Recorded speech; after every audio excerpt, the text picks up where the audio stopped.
Long ago, in the village of Umwagu, there was a sacred tree standing at the heart of the forbidden forest. Its massive branches spread wide, and its golden fruits glowed under the moonlight. The elders warned everyone never to touch the tree, for it was cursed by the gods. Legend spoke of how the tree had once belonged to a powerful deity who placed a curse upon it.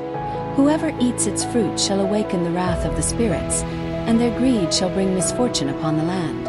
For generations, no one dared to disobey the warning, until the day Adanna, a curious young girl, made a terrible mistake. Adanna had always been fascinated by the forbidden tree. Whenever she fetched water from the stream, she would stare at its golden fruits, their sweet scent carried by the wind. One evening, as she walked past the forest, she heard a voice whispering her name. Adanna, Adanna. Her heart pounded. She turned, but there was no one in sight.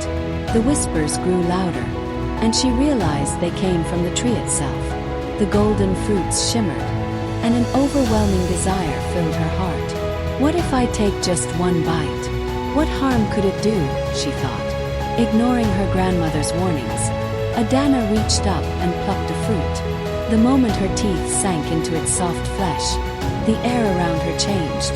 The once peaceful forest darkened, and an eerie wind howled through the trees. The ground trembled beneath her feet.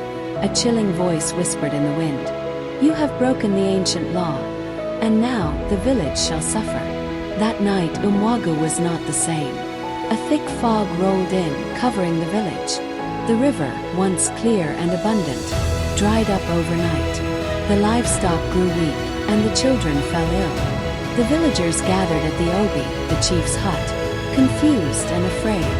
The old priest, Dibia Okeke, consulted the spirits and let out a cry of horror.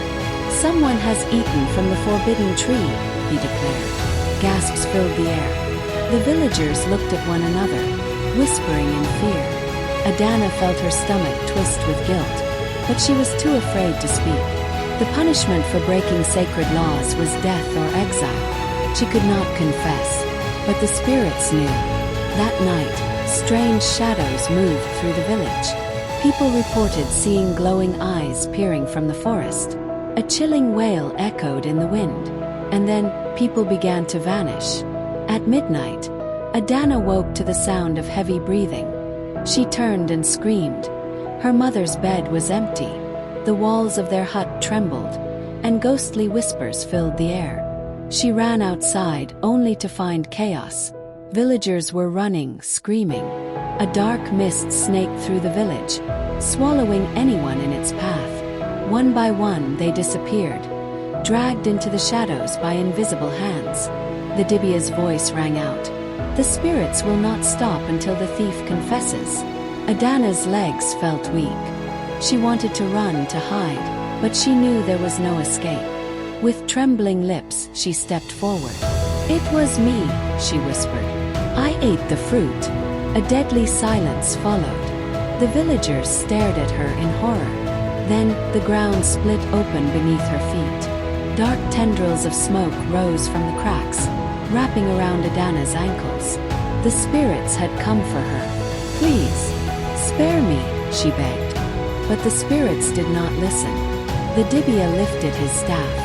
"There is only one way to save Umwagu. You must return the fruit to the tree." "How? I already ate it," she cried.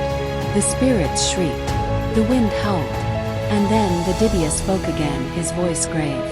"If you cannot return the fruit, you must offer your soul instead." Adanna's blood ran cold. The villagers turned their backs on her, their faces filled with sorrow. She had brought this curse upon them. She had to pay the price. As the spirits dragged her toward the forbidden tree, she let out one final scream before vanishing into the darkness. The next morning, the mist lifted.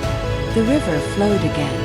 The villagers who had disappeared returned, unharmed but confused.